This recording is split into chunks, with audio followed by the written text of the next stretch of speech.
శ్రోతలందరికీ నమస్కారం. మన ఛానల్కు స్వాగతం. కథ పూర్ణాహుతి. రచన డాక్టర్ ఎం సుగుణారావు గారు. ఆ రెండంతస్తుల ఆకుపచ్చ డాబా రంగు ఇల్లు ఆ వీధి అంతటికీ ప్రముఖంగా కనిపిస్తుంది.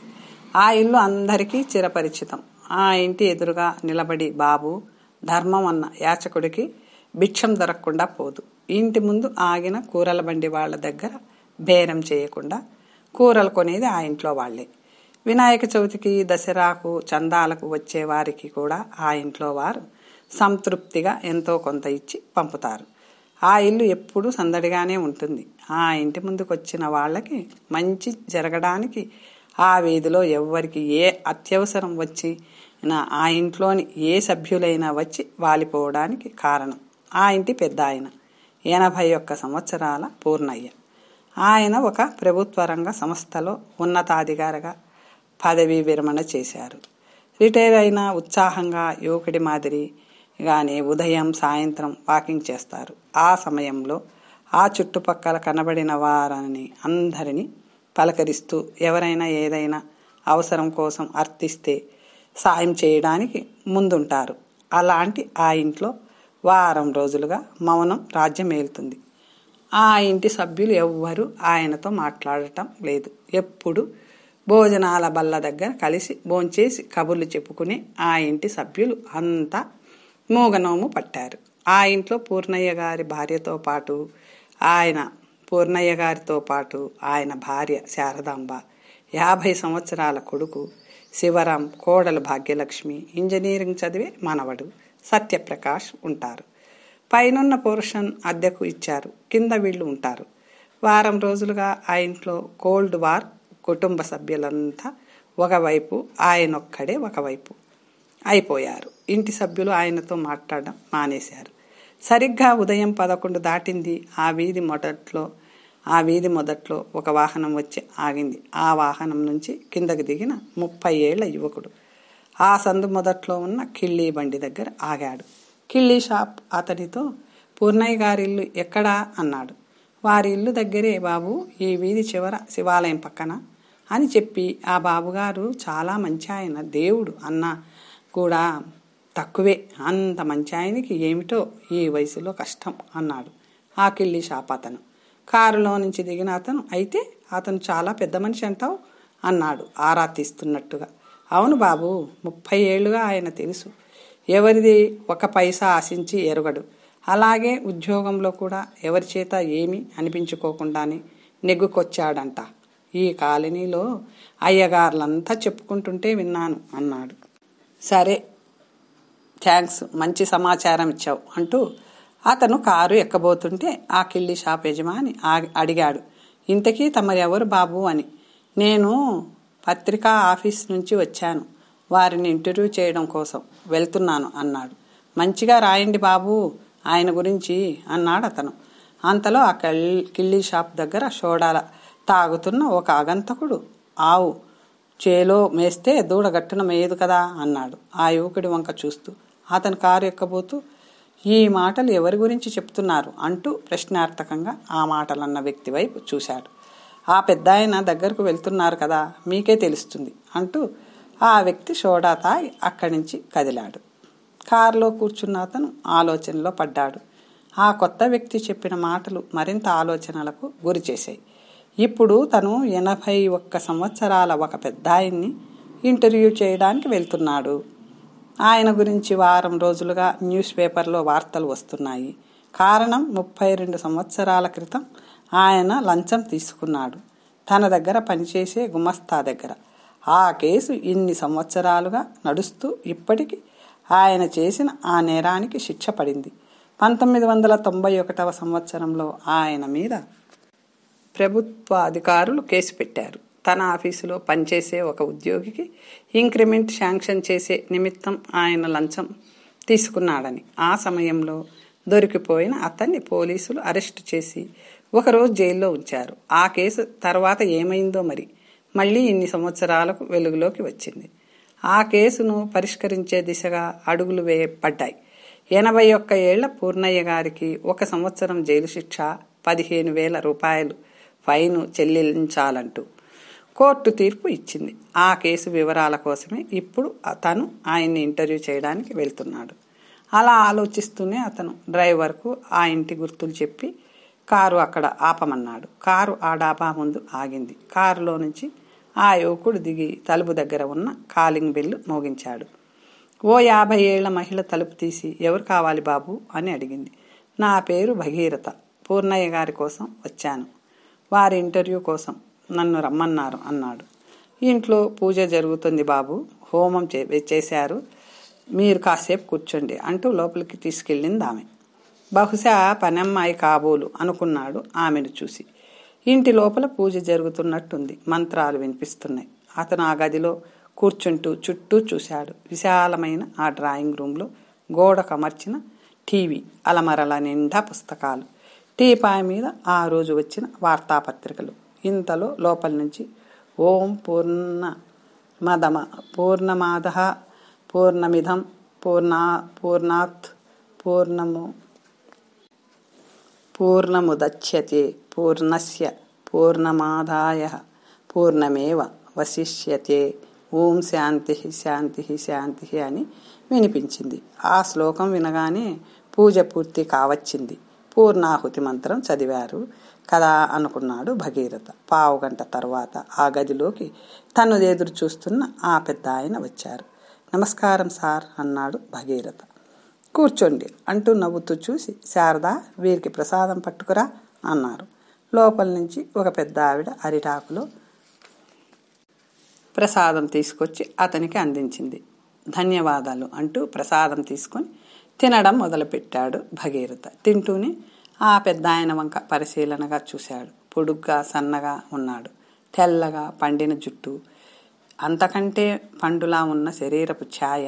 ప్రసాదం తినడం పూర్తి చేసి ఆ పక్కనే ఉన్న వాష్ బేషన్లో చేతులు కడుక్కొని, మిమ్మల్ని డిస్టర్బ్ చేసినట్టున్నాను అన్నాడు. లేదు, మీరు ఇంటర్వ్యూ చేయడం మీ బాధ్యత, దానికి నాకు ఏమీ అభ్యంతరం లేదు అన్నారు ఆయన.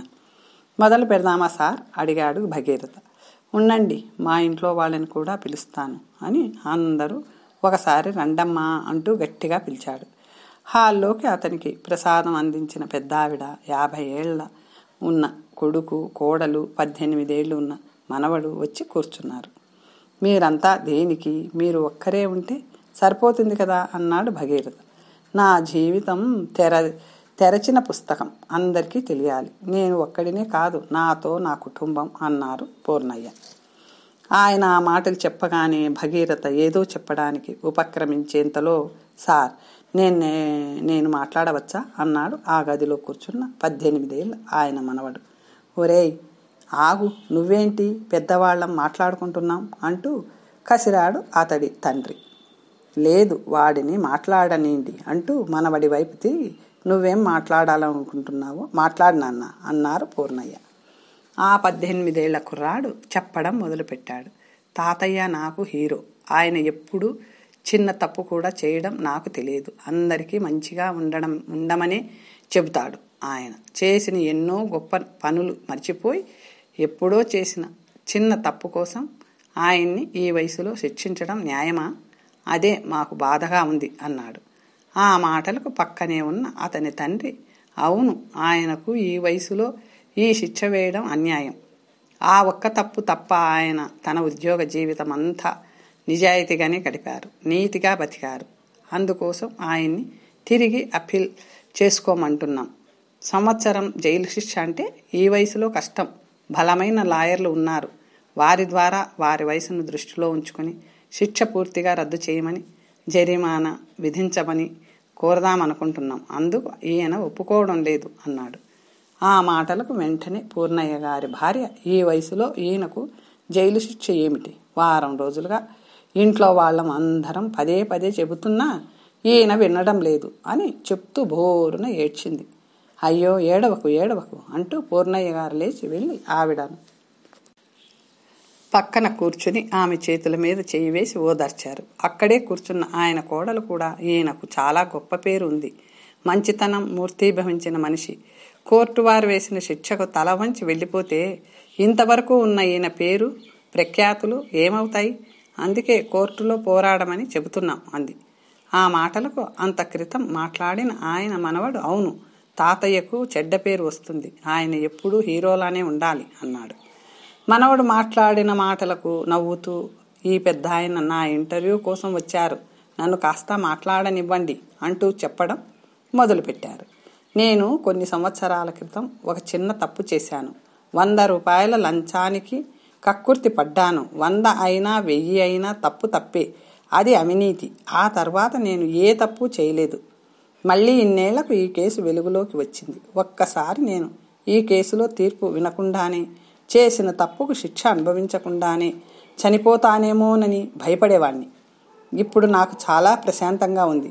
ఈ కేసులో చాలా సంవత్సరాల తర్వాత తీర్పు వచ్చినా న్యాయం గెలిచిందని భావిస్తున్నాను. మన చట్టాన్ని గౌరవిస్తూ శిక్షను ఆనందంగా భరించడానికి నిశ్చయించాను. అందువలన నాకు ఉన్న కీర్తి పోదు, అపకీర్తి రాదు. ఆ మాటలకు కొడుకు వెంటనే అన్నాడు, మీరు పొరబడుతున్నారు నాన్న. నేరం చేసి జైలుకు వెళ్లేవారిని నేరస్తుడు అనే అంటారు. అతడు ఎన్ని మంచి పనులు చేసినా, అతడికి ఎంత మంచి చరిత్ర ఉన్నా అన్నాడు. ఆ మాటలకు భగీరథ, క్షమించండి, నా మనసులోని మాట చెప్తాను. ముందుగా మీరు ఇందాక ఇంట్లో హోమం చేశారు, పూర్ణాహుతి చదివారు. ఆ పూర్ణాహుతి మంత్రం అర్థం తెలుసా అని అడిగాడు. ఆ గదిలో ఆ శ్లోకానికి ఎవరు అర్థం చెప్పలేకపోయారు. నేను చెప్తాను బాబు అన్నారు పూర్ణయ్య. చెప్పండి సార్, నాకు ఎప్పుడూ ఆ శ్లోకం అర్థం కాస్త తికమకగానే ఉంటుంది అన్నాడు భగీరథ. ఆయన చెప్పడం ప్రారంభించాడు. పూర్ణానికి పూర్ణం కలిసిన పూర్ణం, లోనుంచి పూర్ణం తీసేసిన మిగిలేది పూర్ణమే.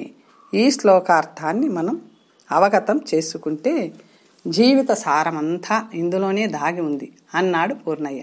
బాగా చెప్పారు సార్ అన్నాడు భగీరథ. నాకు అర్థం కాలేదు తాతయ్య అన్నాడు ఆయన మనవడు.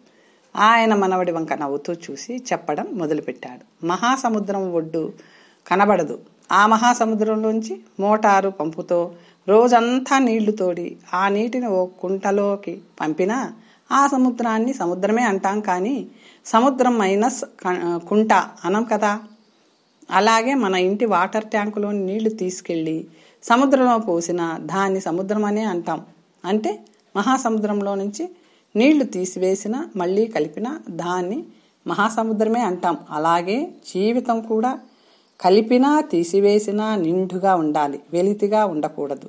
వెలితిగా ఉండేవాడు ఆ వెలితిని పూడ్చుకోవడానికి చూస్తే, నిండుగా ఉండేవాడు దాన్ని పంచడానికి ఇస్తాడు. మన దగ్గర ఉన్నది ఇతరులకు ఇవ్వాలంటే మన దగ్గర నిండుగా ఉండాలి. మన కుటుంబాలు ఆనందంగా లేకపోవడానికి కారణం మనం యాచకులం అయిపోవడం. ప్రేమను యాచిస్తున్నామే తప్ప మన ప్రేమను పంచడం లేదు. అలా పంచాలంటే మన హృదయం నిండుగా ఉండాలి. అదే ఈ పూర్ణాహుతి శ్లోకానికి అర్థం. ఆ మాటలకు భగీరథ చప్పట్లు కొట్టాడు. వెంటనే ఆ పెద్ద ఆయన కాళ్లకు నమస్కారం చేసి, ఇప్పుడు నాకు అర్థమైంది. ఎప్పుడో చేసిన తప్పుకు ఈ వృద్ధాప్యంలో శిక్ష భరించడానికి వెళ్ళడానికి కారణం మీ నిండైన మనస్సు. అవును, మీరు సముద్రమే. ఈ శిక్ష అనుభవించినంత మాత్రాన మీకు ఉన్న కీర్తి పోదు, అపకీర్తి రాదు. నా ఇంటర్వ్యూ అయిపోయింది అంటూ లేచి నిలబడ్డాడు. ఆ కుటుంబ సభ్యులంతా భగీరథ వంక ప్రశంసాపూర్వకంగా చూశారు. వారు మాటల్లో చెప్పకపోయినా ఈయన వచ్చి మా కళ్ళు తెరిపించారు అనుకున్నారు ఆ కుటుంబ సభ్యులంతా. ఆ పెద్ద ఆయన్ని చుట్టేశారు. భగీరథ మరోసారి నమస్కారం చేసి ఆ ఇంట్లో నుంచి బయటికి వచ్చాడు. కారు ఎక్కుతుంటే పూర్ణయ్య గారు మెల్లగా వచ్చి భగీరథతో, ఈ విషయం మన మధ్యనే ఉండాలి. మన జీవిత కాలంలో కొందరు వ్యక్తుల్ని కాలం నీడలో క్రమంగా మర్చిపోతాం. అయితే కొందరిని నీడ కాలాన్నే మర్చిపోయేలా చేస్తుంది. ఆ నీడ కుటుంబం పెద్దది కావాలి అనేదే నా లక్ష్యం. ఆవు చేలో మేస్తుంటే దూడ గట్టున మేస్తుందా అన్నారు. ఆ మాటలు చెప్పడం పూర్తి కాకుండానే భగీరథ ఆయన వంక ఆశ్చర్యంగా చూసి, ఈ మాట ఆ కిళ్ళీ షాప్ దగ్గర ఎవరో అంటుంటే విన్నాను, అర్థం కాలేదు అన్నాడు పూర్ణయ్య గారి మొహంలోకి చూటిగా చూసి. అవును, లోకం కోడై కూస్తుంది. మనం ఎవ్వరికీ తెలియకుండా తప్పులు చేస్తున్నాం అనుకుంటాం, కానీ వాటిని గమనించేది ఎందరో. నేనెప్పుడో నా ఉద్యోగ జీవితంలో చిన్న తప్పు చేశాను. ఇప్పుడు అదే తప్పు ఒక చిన్న ఉన్నతోద్యోగిగా ఉన్న నా కొడుకు చేస్తున్నాడు. ఒక్క తప్పు కాదు, విలాసవంతమైన జీవితం కోసం తప్పు మీద తప్పు చేస్తున్నాడు. అయితే అతను వాటిని తప్పుగా భావించడం లేదు. ఆ తప్పులకు ఎప్పుడైనా శిక్ష పడుతుందనే విషయాన్ని గుర్తించడం లేదు. అందుకే గడిచిపోయిన కాలంలో నేను చేసిన తప్పును తిరిగి తవ్వి తోడించింది నేనే. ఆ కేసు ద్వారా నాకు శిక్ష పడితే తప్పులు చేస్తున్న నా కొడుకు బాగుపడతాడనే ఉద్దేశంతోనే ఇదంతా చేశాను. అలా అంటున్న ఆ పెద్దాయన కళ్ళ నుంచి కారిన కన్నీటి బుట్లు భగీరథ కాళ్ళ మీద పడ్డాయి. ఈ పూర్ణయ్య గారు జీవిత ప్రస్థానం ముగించి మహాప్రస్థానానికి అడుగులు వేసే క్రమంలో తన పుత్రుడి కోసం యజ్ఞం చేస్తున్నాడు. తనే పూర్ణాహుతి కాబోతున్నాడు. తన కుటుంబానికే కాకుండా ఈ సమాజానికి కూడా ఒక నీడలా తోడులా ఉండబోతున్నాడు అనుకుంటూ ఆయనకు మరొకసారి 2 చేతులు జోడించి కారు ఎక్కాడు భగీరథ. కారు కదిలింది. అయినా శిఖరంగా ఎదిగిన పూర్ణయ్య గారి విరాట స్వరూపం అతని వెన్నంటే వస్తుంది. కథ సమాప్తం. మరొక మంచి కథతో తర్వాత కలుసుకుందాం.